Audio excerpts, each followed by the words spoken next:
Gus Dur bisa menebak siapakah dia? Apa? Sahabat dekat Gus Dur ini? Jaya Suprana.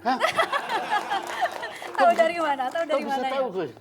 Ya dipegangnya kan terasa. Emang pegangannya seperti apa? Ya. Pegangannya seperti apa? Apa? Pegangannya seperti apa kok bisa? Orangnya gemuk. Saya pikir karena saya bau, jadi dia bau. Baunya enggak kan, Gus ya? Enggak. Gimana terakhir- kabarnya, Gus? Nah, Saya ini punya pengalaman dengan Jaya Suprana. pengalaman apa? Setelah makan di apa itu namanya? Pasifik. Sari Pasifik. Kami berdua berangkat ngedrop saya di PBNU. Lewat di PBNU, dia nggak pernah lewat situ. Saya nggak tahu, PBNU Saya nggak nggak tahu. lihat. Jadi akhirnya pulang balik lewat. Sejak akhirnya terus kita berhenti, saya bilang, Mas Jaya, tuh tanya satpam tuh di mana kantor PBNU. Dia turun, terus ke tempatnya satpam, tanya, di mana kantor PBNU? Lah ini. Ya itu yang satu nggak tahu jalan, yang satu nggak lihat jalan. Nah itu jadinya Jadi kayak gitu itu. intinya. Saya ingin ke Jaya Suprana, saya panggil Bang Jaya aja ya. Gus Jaya. Gus Jaya. Kenapa jadi pakai gus-gusan juga? Satu kata yang bisa menggambarkan seorang Gus Dur dari Anda, apa? Satu Mengharukan. kata. Mengharukan. Ya. Kenapa mengharukan? Nah ini dah, orang selalu menganggap beliau itu kan lucu, jenaka, semua gitu. Itu hanya permukaannya. Tapi di dalam di sini itu berdenyut satu hati yang sangat luhur dan sangat mulia. Bagaimana Anda tahu itu? Oh, saya kan beruntung waktu beliau jadi presiden, itu setiap pagi saya mendampingi jalan kaki. Itu biasanya beliau mulai jam 5 ya Gus ya. Waktu pertama, waktu masih rajin saya jam 5 datang. Setengah 5 sudah datang, jalan. Terus hari kedua mulai datangnya jam 5.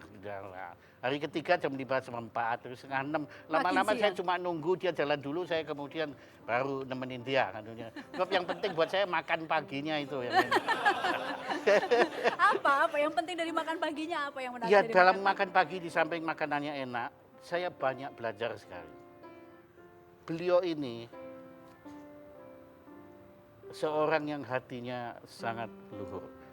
Dia yang mengajarkan saya di atas apa yang disebut politik itu masih ada yaitu kemanusiaan. Dan itu luar biasa sekali. Saya banyak sekali, dia seorang humanis. Saya pernah menulis beliau ini saya samakan dengan Socrates.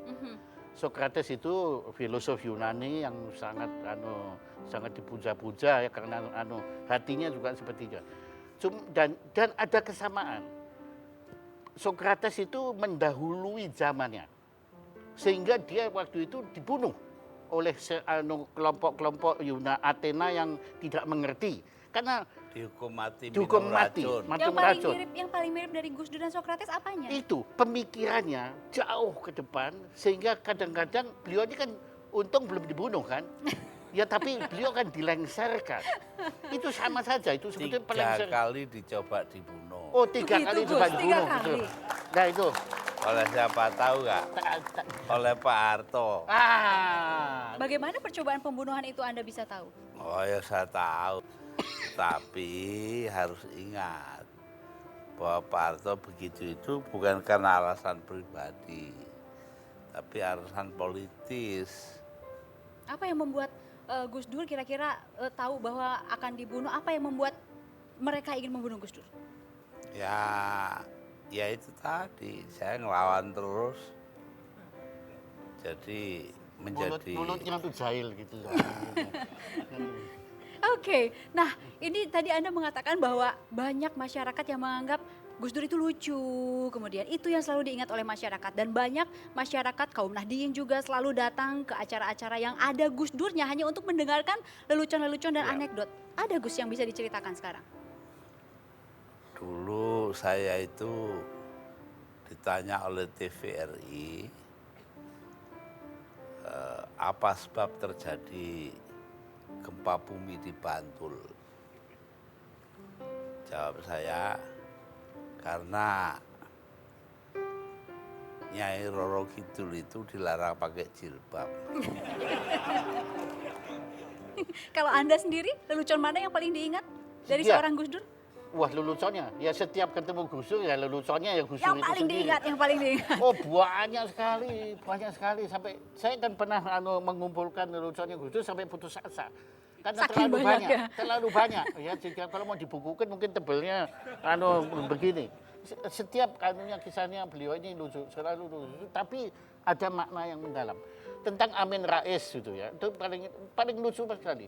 Hubungan beliau dengan Amin Rais itu seperti Tom and Jerry gitu kan. Apa-apa, contohnya apa? Jadi kalau lama nggak ketemu kangen, tapi kalau ketemu berkelahi pasti artinya. Jadi ini beliau tuh paling seneng gangguin Amin Rais, paling seneng. Ya, Kami jeda sebentar, Iya. ya. Kami jeda sebentar dan kami akan kembali lagi, ya. Sesaat lagi dengan beberapa anek Ciganjur. Ini adalah pertemuan Ciganjur yang pertama, ada Ibu Mega, ada Gus Dur juga duduk di situ, Sultan, Pak Amin Rais. Apa yang diingat dari peristiwa ini, Gus? Ya, saya sih ikut-ikut aja ya, tapi sebetulnya pada waktu itu Mbak Mega nggak pengen ketemu. Gitu ya? Bagaimana Gus Dur bisa tahu Mbak Mega saat itu nggak mau ketemu? Dia ngomong kok. Bilang sendiri sama dengan Gus Dur, kata-katanya seperti apa? Iya, dia bilang, nggak usah. Lalu saya ke rumah, saya bilang kepada Mas Amin, ayo kita mulai yuk, udah terlalu malam.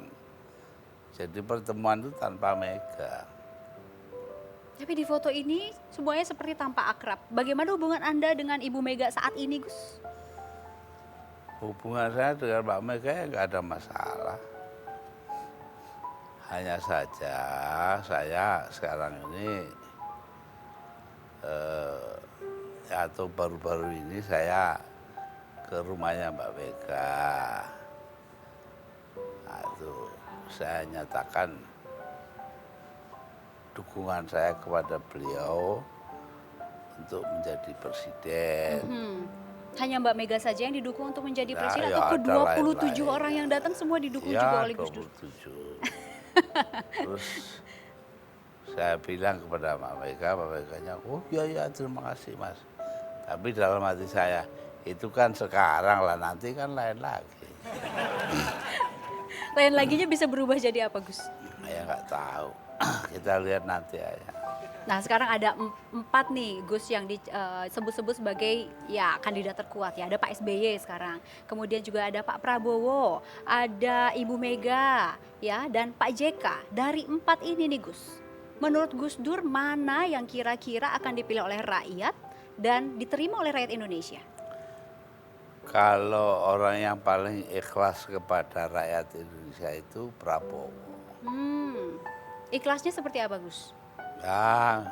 Ya banyak lah yang dia bikin itu menunjukkan betapa dia ikhlas betul kepada rakyat Indonesia.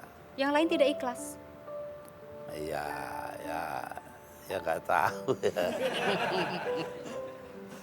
Iya, saya pengen dengar tadi, saya mau nagih nih soal anekdot nih, Gus. Yang soal Anda kan pernah menjadi Presiden Republik Indonesia ya, yang keempat. Pertemuan dengan berbagai presiden pasti sering terjadi. Dan saya juga ingat ada salah satu anekdot yang tentang kepala negara. Cerita dong, Gus. Ya waktu itu kalau nggak salah, saya tuh cerita bahwa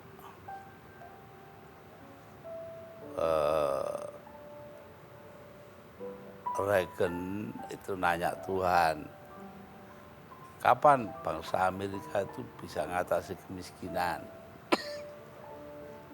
Ya, apa itu namanya? 20 tahun lagi. Wah, Reagan nangis. Lalu Sarkozy, pertanyaannya sama. Jawabnya 25 tahun lagi Sarkozy nangis. Ya, si siapa mantan Perdana Menteri Inggris itu, Tony Blair? Tony Blair, nanya yang sama, jawabnya 20 tahun lagi ya. Semua sama lah. Ketika Pak Harto nanya, Indonesia kapan gilirannya makmur? Ganti Tuhan yang nangis. Oke, nah Gus, selama ini Anda kan kurang lebih 21 bulan ya menjadi kepala negara di Indonesia. Peran keluarga sangat besar di situ, Gus. Ya, Seberapa besar, Gus? ya keluarga menentukan segala-galanya bagi saya. Karena kalau keluarga kita nggak setuju kan pusing kita.